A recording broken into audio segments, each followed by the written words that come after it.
Assalamualaikum warahmatullahi wabarakatuh. Selamat datang kembali di channel YouTube Dunia Beda, tempat di mana takdir bisa berbalik dalam sekejap mata. Bayangkan, di ambang subuh yang dingin, sebuah pernikahan terhormat hancur berantakan. Sang mempelai wanita kabur tanpa jejak, meninggalkan keluarganya dalam lautan aib. Dan adiknya, seorang gadis lugu bernama Alia, dipaksa berdiri di persimpangan jalan yang paling kejam. Ia diberi dua pilihan yang merobek jiwa, menikahi pria yang seharusnya menjadi kakak iparnya, atau memburu darah dagingnya sendiri. Namun di tengah badai itu, hatinya justru terpesona pada kelembutan sang calon mempelai pria yang ditinggalkan. Pilihan manakah yang akan ia ambil saat kehormatan keluarga dan bisikan hati saling berperang? Namun sebelumnya, bagi yang beragama Islam, saya sarankan untuk menuliskan sholawat Nabi Muhammad agar kelak sholawat ini menjadi saksi untuk mendapat syafaat di akhirat. Like dan subscribe ke channel ini sangat membantu menambah wawasan dan membantu kami membuat cerita baru yang menghibur. Udara sejuk khas dataran tinggi Bukit Tinggi terasa menusuk tulang. Bahkan ketika fajar baru saja merekah di ufuk timur, menjanjikan kemegahan Ngarai Sianok yang masih terlelap dalam selimut kabut. Di dalam sebuah rumah gadang yang berdiri kokoh di nagari Koto Gadang, aroma bumbu rendang dan gulai nangka yang mulai dimasak seharusnya menjadi pertanda sukacita. Hari ini adalah hari siraman untuk Rina, putri sulung keluarga, yang akan segera dipersunting oleh seorang ustadz muda terpandang, Farid bin Abdullah. Namun, sukacita itu pecah bahkan sebelum matahari sempat meninggi. Yang ada hanyalah kekalutan yang dingin dan senyap. Alia merasakan getaran panik itu merambat dari lantai kayu di bawah kakinya. Ia melihat ibunya, Aisyah, mondar-mandir di depan kamar Rina dengan wajah pucat pasi. Ayahnya, Baharudin, hanya berdiri mematung di ambang pintu, rahangnya mengeras. Tatapan matanya kosong menatap ranjang yang sudah rapi tak bernyawa. Di atas bantal yang tersusun sempurna, tergeletak secari kertas putih. Hanya selembar kertas. Namun bobotnya terasa lebih berat dari seluruh kehormatan keluarga yang kini dipertaruhkan. Dia tidak ada. Alia, dia tidak ada. Bisik ibunya dengan suara bergetar, lebih mirip desisan daripada ucapan. Tangannya mencengkeram lengan Alia begitu kuat, kukunya menancap, menyalurkan rasa takut yang membekukan. Alia memberanikan diri masuk ke dalam kamar. Kamar itu rapi, terlalu rapi. Pakaian yang sudah disiapkan untuk acara siraman masih tergantung dengan anggun. Tidak ada tanda-tanda perlawanan atau ketergesaan. Ini adalah sebuah kepergian yang terencana. Alia mengambil surat itu. Tulisan tangan Rina yang selalu ia kenali, kini terasa asing dan tajam. Maaf, Ibu, Ayah. Rina tidak bisa. Jangan cari Rina. Hanya itu. Dua kalimat pendek yang meruntuhkan seluruh dunia mereka. Ibunya terisak. Tangisnya pecah menjadi jeritan pilu yang memilukan. Malu. Alia. Malu kita pada keluarga Ustadz Farid. Apa kata orang-orang nanti? Anak gadis lari sebelum menikah. Ya Allah, bencana apa ini? Racau sang ibu sambil memukul-mukul dadanya. Ayahnya tetap diam. Namun kebisuan itu jauh lebih menakutkan daripada amarah yang meledak-ledak. Alia tahu, di dalam diamnya, ayahnya sedang menata kepingan harga diri yang hancur berkeping-keping.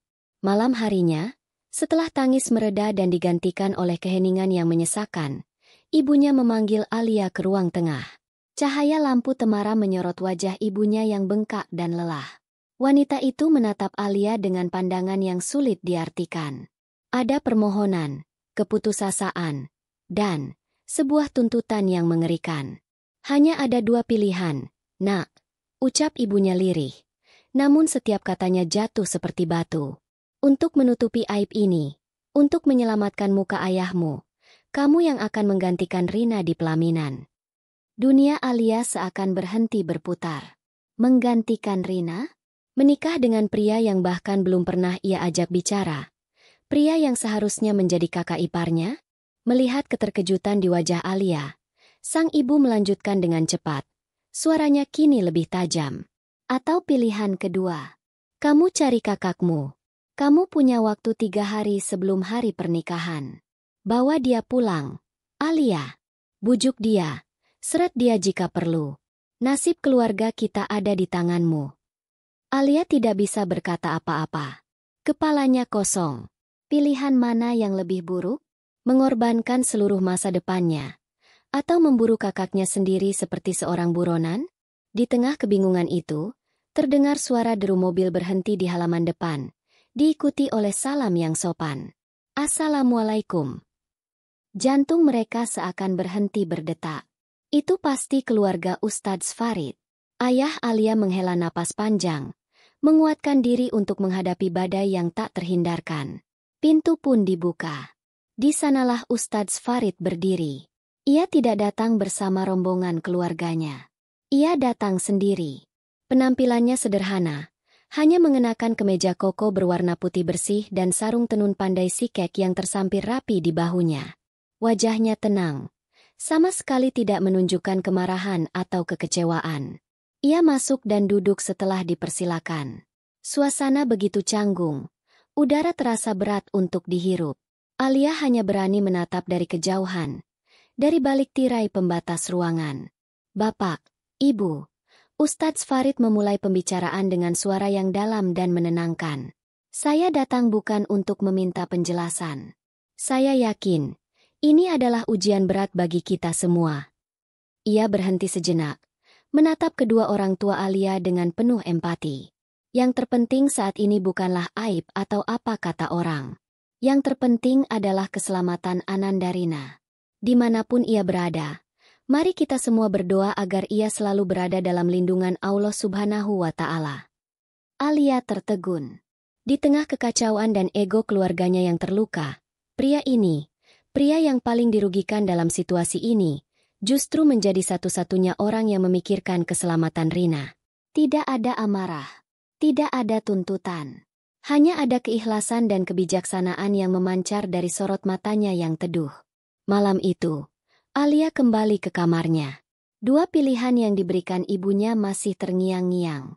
Namun kini, ada hal lain yang memenuhi benaknya. Sosok Ustadz Farid, caranya berbicara, ketenangan jiwanya, dan kebesaran hatinya.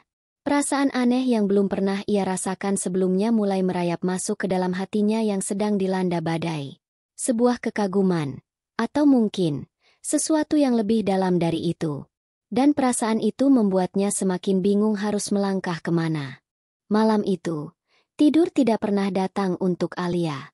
Ia berbaring di atas ranjangnya yang dingin, menatap langit-langit kamar yang disapu bayangan dari dahan pohon di luar jendela. Dua pilihan dari ibunya berputar-putar di kepalanya seperti pusaran air yang siap menenggelamkannya. Pilihan pertama, menikah dengan Ustadz Farid. Sebagian kecil dari hatinya yang baru saja tersentuh oleh kelembutan pria itu, merasa sedikit tergiur. Membayangkan hidup di sisi pria yang begitu bijaksana, terasa seperti sebuah pelabuhan yang aman di tengah badai. Tapi bayangan itu segera terhapus oleh wajah Rina. Bagaimana mungkin ia membangun kebahagiaan di atas fondasi kehancuran mimpi dan pengorbanan kakaknya? Itu bukan pelabuhan.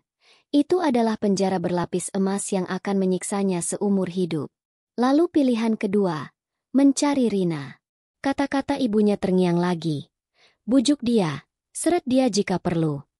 Hati Alia mencelos. Ia tidak akan pernah bisa melakukan itu. Ia tidak akan menjadi algojo bagi kakaknya sendiri. Tapi, bagaimana jika ia mengubah misi itu? Bukan untuk menyeret Rina pulang, tapi untuk menemukannya, mendengarkannya, dan memahaminya. Menjadi satu-satunya sekutu yang Rina miliki saat ini. Jalan itu terasa terjal, penuh ketidakpastian, dan pasti akan mendatangkan kekecewaan besar bagi orang tuanya. Namun, jalan itu terasa benar. Jalan itu terasa jujur.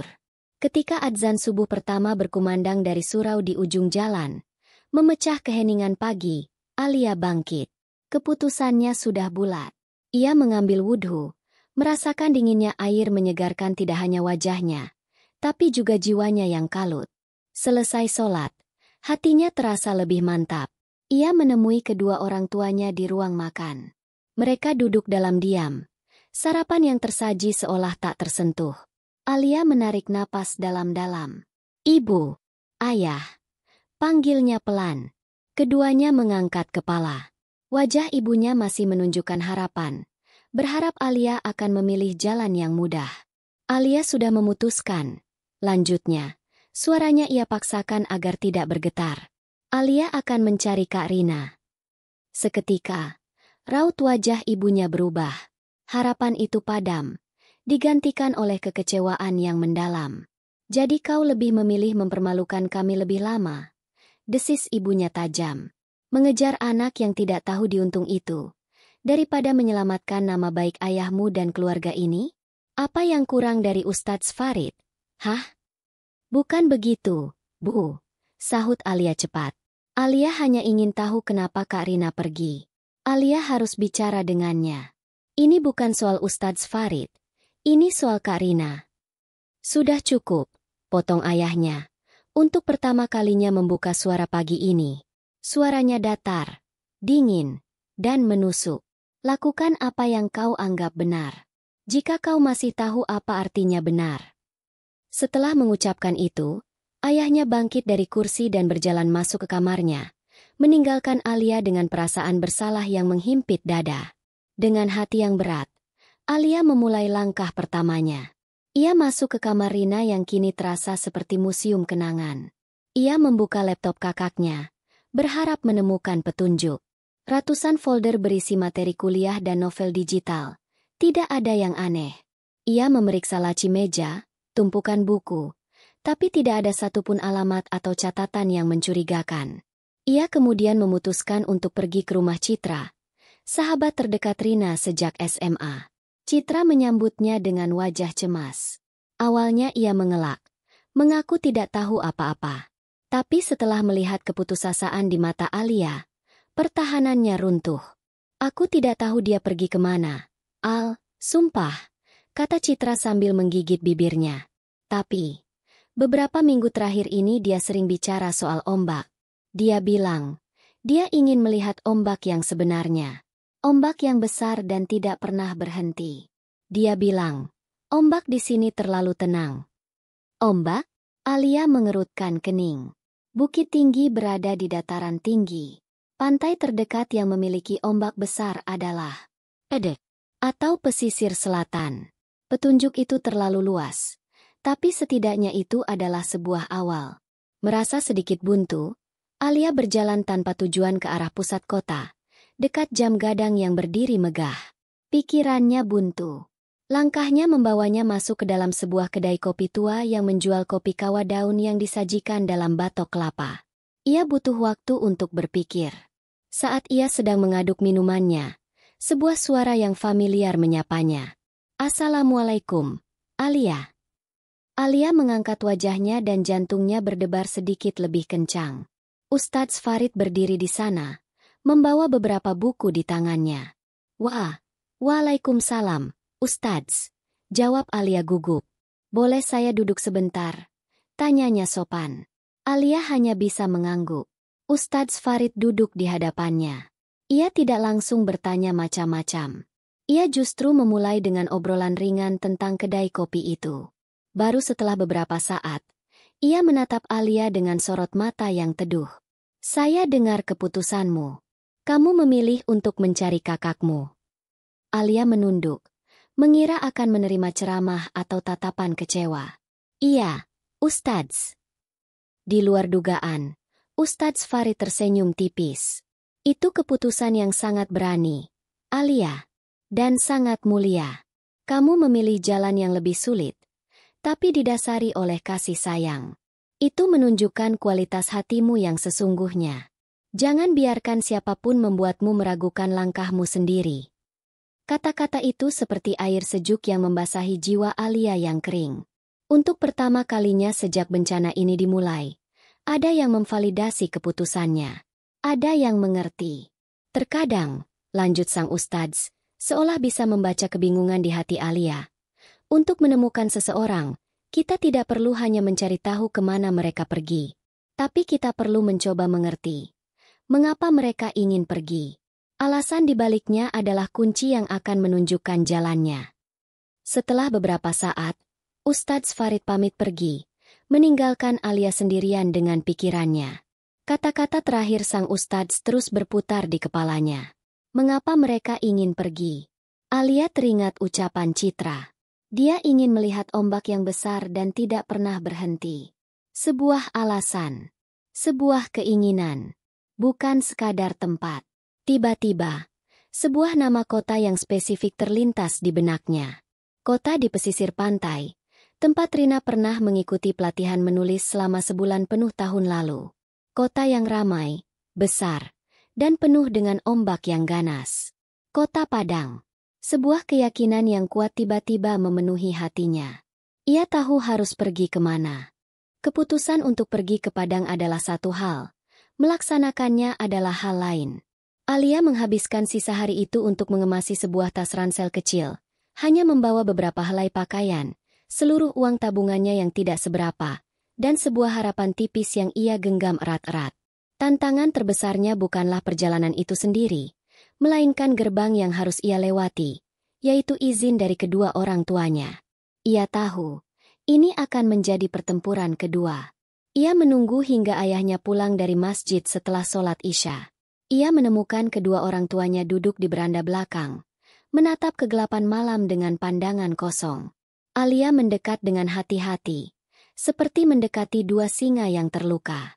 "Ayah, Ibu," mulainya dengan suara yang ia usahakan setenang mungkin. Alia pikir. Alia tahu di mana Kak Rina berada. Alia akan pergi ke Padang besok pagi. Seketika, ibunya berdiri. Wajahnya yang sejak kemarin muram, kini menyiratkan amarah dan ketakutan yang menjadi satu. "Padang? Kamu sudah tidak waras.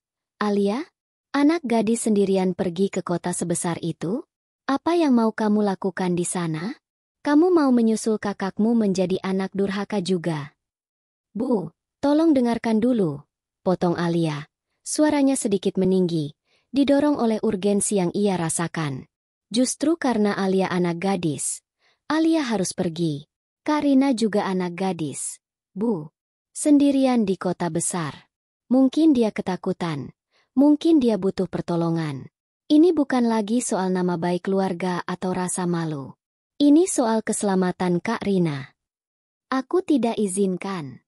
Selama aku masih ibumu, kau tidak akan pergi kemana-mana," seru ibunya. Matanya memerah menahan air mata. Alia menoleh pada ayahnya, mencari secercah dukungan. Ayahnya, Baharudin, yang sedari tadi diam, menghela napas panjang dan berat. Ia menatap Alia lekat-lekat. Sebuah tatapan yang menembus hingga ke dalam jiwa. Alia melihat ada kekecewaan di sana, tapi juga kilatan lain yang tak ia duga. Semacam rasa hormat yang enggan diakui. "Biarkan dia pergi, Aisyah," kata ayahnya pelan. Namun nadanya final, tidak bisa dibantah. Ibunya menatap tak percaya. Anak ini punya niat baik untuk saudarinya. Kita sudah gagal menjaga yang satu. Jangan sampai kita mematahkan niat baik yang satunya lagi. Ayahnya tidak menatap Alia lagi. Ia bangkit dan masuk ke dalam rumah. Tidak ada ucapan restu. Tidak ada pelukan hangat. Namun bagi Alia, izin diam-diam itu sudah lebih dari cukup. Malam itu, sebelum tidur, ia menemukan sebuah amplop tebal berisi uang yang diselipkan di dalam tas ranselnya. Tanpa nama, tanpa pesan. Tapi Alia tahu, itu adalah bentuk restu bisu dari ayahnya. Perjalanan dengan bus menuju Padang terasa panjang dan sunyi. Alia duduk di dekat jendela, membiarkan pemandangan di luar menjadi latarnya merenung. Bus itu meliuk-liuk menuruni Kelok 44, membelah perbukitan hijau yang subur.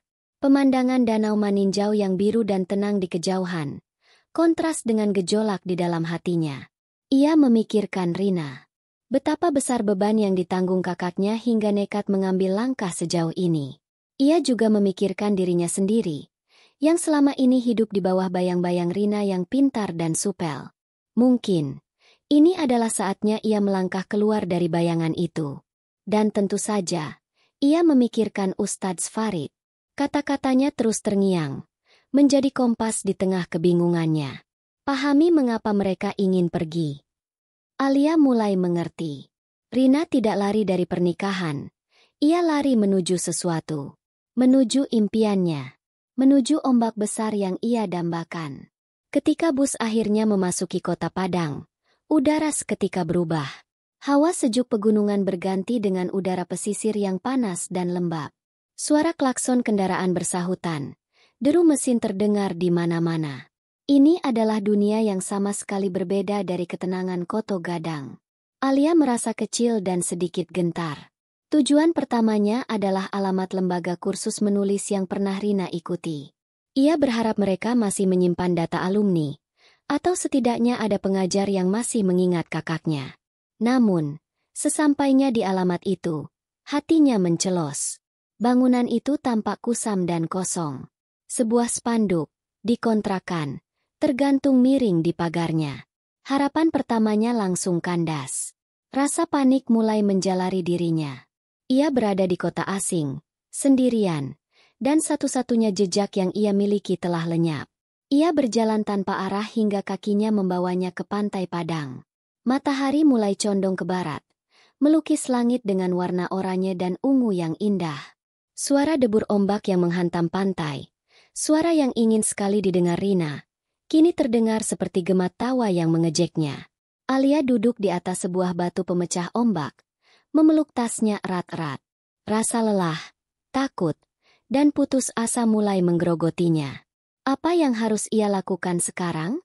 Apakah keputusannya datang ke sini adalah sebuah kesalahan besar? Haruskah ia menyerah dan pulang?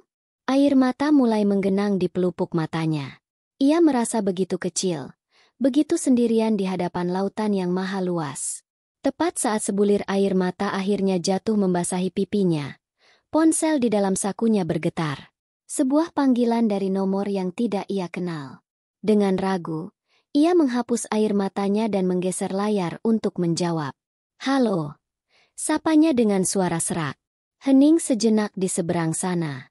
Hanya terdengar suara napas yang ragu-ragu.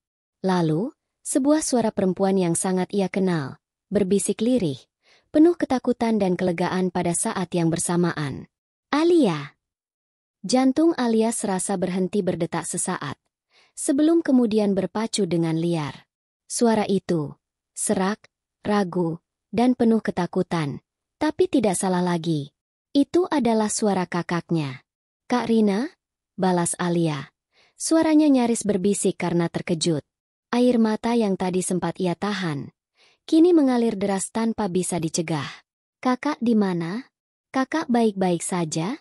"Alia di pantai Padang sekarang." Terdengar helaan napas berat di seberang telepon. "Bagaimana kau bisa? Kenapa kau di Padang? Al? Siapa yang menyuruhmu?" "Ibu."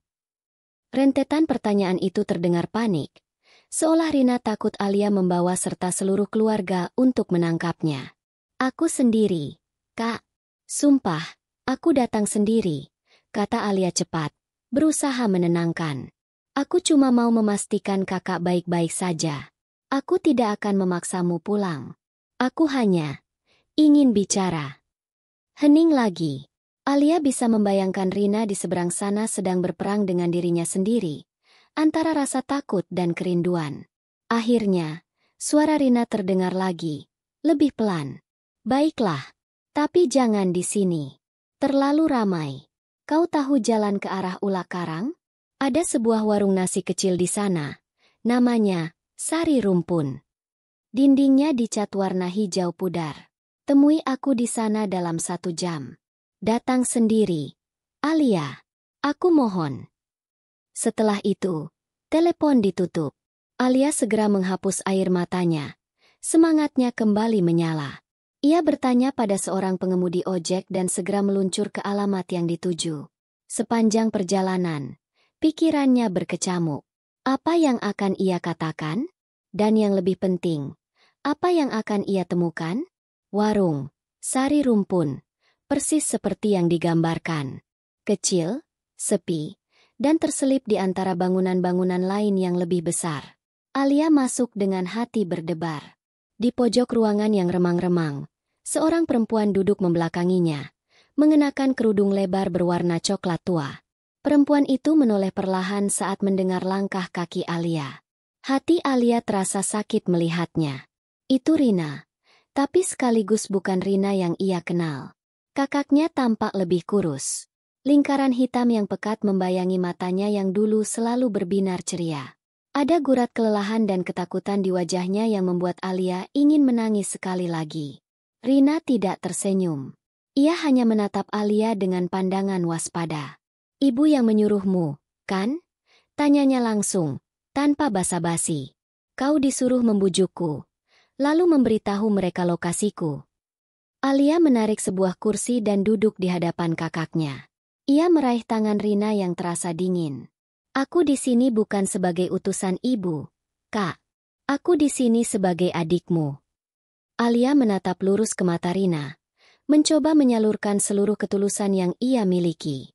"Aku tidak peduli lagi dengan apa kata orang. Aku hanya peduli pada kakak. Tolong, ceritakan padaku apa yang sebenarnya terjadi." Melihat kesungguhan di mata adiknya, pertahanan Rina perlahan runtuh. Matanya mulai berkaca-kaca. Ia mengangguk pelan dan mengajak Alia pergi dari warung itu. Mereka berjalan menyusuri sebuah gang sempit hingga tiba di sebuah rumah kos sederhana. Kamar Rina berada di lantai 2, kecil, pengap, dan hanya berisi sebuah kasur lantai, lemari plastik kecil, dan meja belajar yang penuh dengan buku. Di dalam kamar sempit itulah, tangis Rina akhirnya pecah. Ia memeluk Alia erat-erat, melepaskan semua beban yang ia pendam sendirian selama berhari-hari. Setelah isaknya mereda, ia mulai bercerita. "Aku tidak membenci Ustadz Farid, Al," bisiknya lirih. "Aku sangat menghormatinya.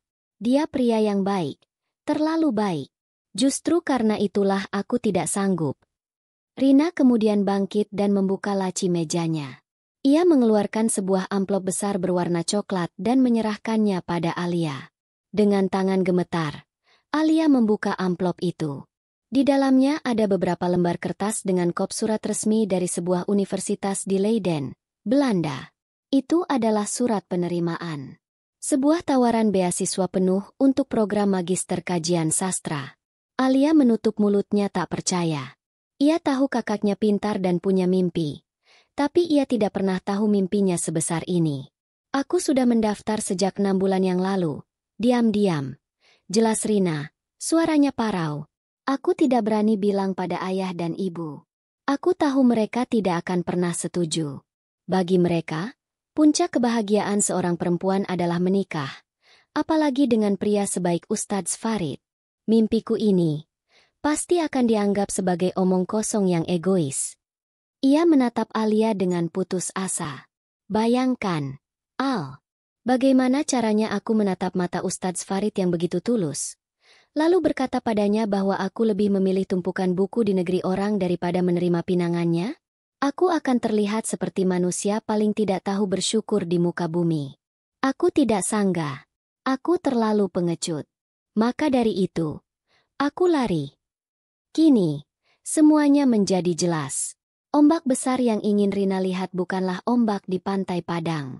Itu adalah metafora untuk gelombang kehidupan yang lebih besar. Tantangan yang lebih luas di dunia luar. Kamar kos yang sempit ini adalah tempatnya bersembunyi, sekaligus tempatnya menjaga sebuah mimpi yang rapuh. Alia memegang surat penerimaan itu di tangannya. Kertas itu terasa begitu berat, syarat dengan pengorbanan dan air mata kakaknya. Seketika, rasa iba dan kasih sayangnya berubah menjadi gelombang amarah. Bukan amarah pada Rina, tapi pada situasi, pada ekspektasi, pada tradisi yang hampir mengubur impian seorang perempuan cemerlang. Pandangannya beralih dari surat itu ke wajah kakaknya yang masih basah oleh air mata, penuh dengan campuran antara harapan dan ketakutan yang luar biasa. Sebuah keputusan yang berani dan gila terbentuk di benak Alia. "Kita akan hadapi ini bersama, Kak," kata Alia. Suaranya terdengar lebih tegas dan dewasa dari usianya. Ia melipat kembali surat itu dengan hati-hati dan memasukkannya ke dalam tas. Tapi tidak dengan cara bersembunyi seperti ini. "Kita akan pulang." Rina mengangkat wajahnya. Matanya membelalak ngeri mendengar usulan itu. "Pulang? Kamu gila, Alia? Mereka akan langsung menikahkanku saat itu juga." "Tidak akan," jawab Alia. Sorot matanya menyiratkan sebuah keyakinan yang entah datang dari mana. Percaya padaku. Aku punya rencana. Perjalanan kembali ke Bukit Tinggi terasa 100 kali lebih menegangkan daripada perjalanan Alia saat berangkat. Udara di dalam bus travel yang mereka tumpangi terasa pengap. Setiap guncangan di jalanan berkelok seolah seirama dengan detak jantung mereka yang tidak karuan. Rina lebih banyak diam. Matanya menatap kosong keluar jendela, ke arah hamparan sawah dan perbukitan yang mereka lewati. Wajahnya masih pucat, namun Alia bisa melihat secercah cahaya di matanya yang sebelumnya padam. Sebuah cahaya kepercayaan. Ia telah menyerahkan nasibnya sepenuhnya ke tangan adiknya. Apa rencanamu, Al? Bisik Rina di tengah perjalanan. Suaranya nyaris tak terdengar di antara deru mesin. Alia menoleh, menggenggam tangan kakaknya yang dingin. Rencana kakak adalah fokus pada mimpi kakak. Biar urusan di rumah, Alia yang hadapi. Jawabnya singkat, namun dengan nada yang mantap. Ia sengaja tidak membeberkan rencananya secara rinci. Ia tidak ingin Rina ikut cemas. Saat ini, yang dibutuhkan Rina adalah keyakinan, bukan keraguan. Dan Alia, dengan keberanian yang entah datang dari mana, merasa sanggup menjadi sumber keyakinan itu. Ketika travel akhirnya berhenti di depan gerbang rumah gadang mereka, hari sudah beranjak sore. Matahari tergelincir di ufuk barat, menciptakan bayangan panjang yang membuat rumah mereka terlihat megah sekaligus mengintimidasi. Mereka berdua turun dari mobil, berdiri mematung sejenak, mengumpulkan sisa-sisa keberanian. Setiap langkah mendekati pintu depan terasa begitu berat, seolah kaki mereka diikat oleh rantai tak kasat mata. Pintu itu tidak tertutup rapat. Alia mendorongnya perlahan. Suara deritnya terdengar memecah keheningan yang mencekam di dalam rumah. Di ruang tengah, ibu dan ayah mereka duduk.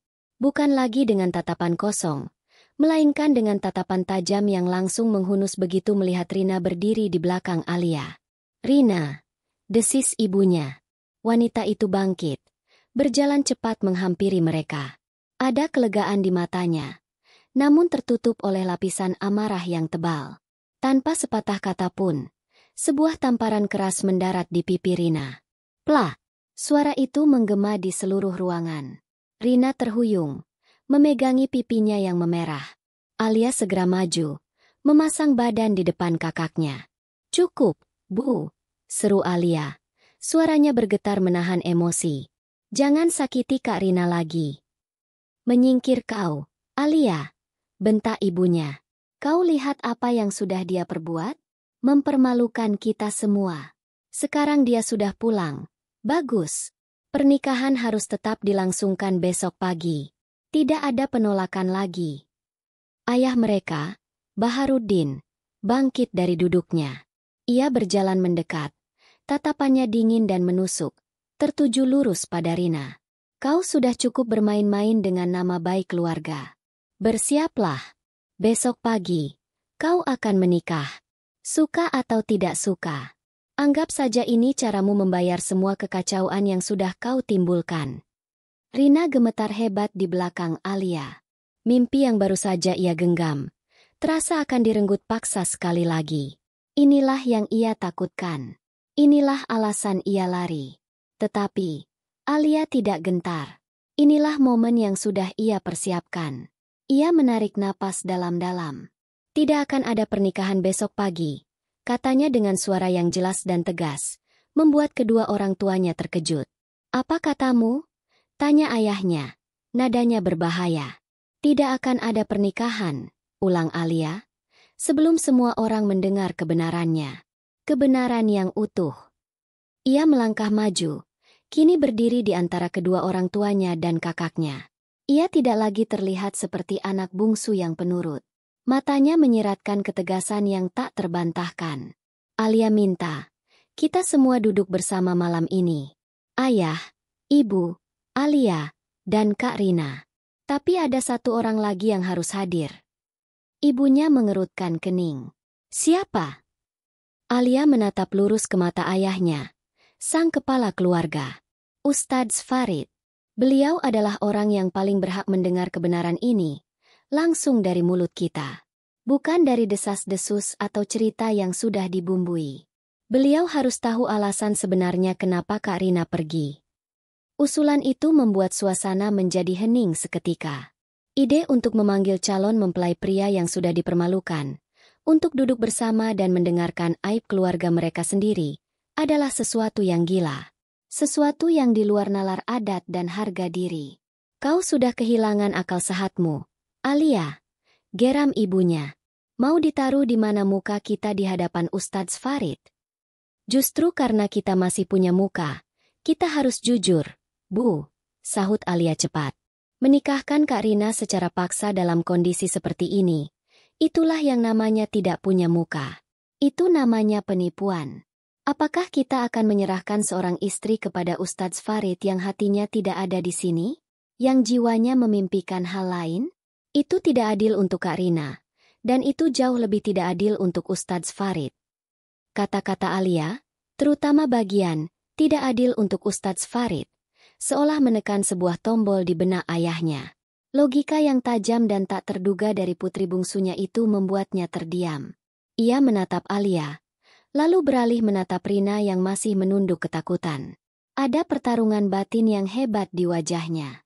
Antara harga diri, adat, dan sebuah kebenaran yang baru saja ditampar ke wajahnya oleh anaknya sendiri. Setelah keheningan yang terasa berlangsung selamanya, ayahnya akhirnya mengangguk pelan. Sangat pelan, seolah enggan. Baiklah, katanya dengan suara berat. Aku akan meneleponnya. Kita bicara setelah sholat Isya.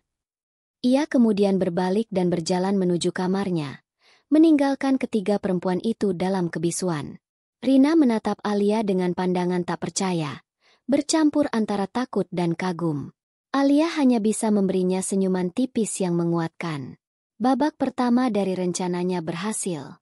Namun, pertempuran sesungguhnya baru akan dimulai beberapa jam lagi, di mana ia harus mempertaruhkan segalanya di hadapan pria yang diam-diam sudah mengisi hatinya.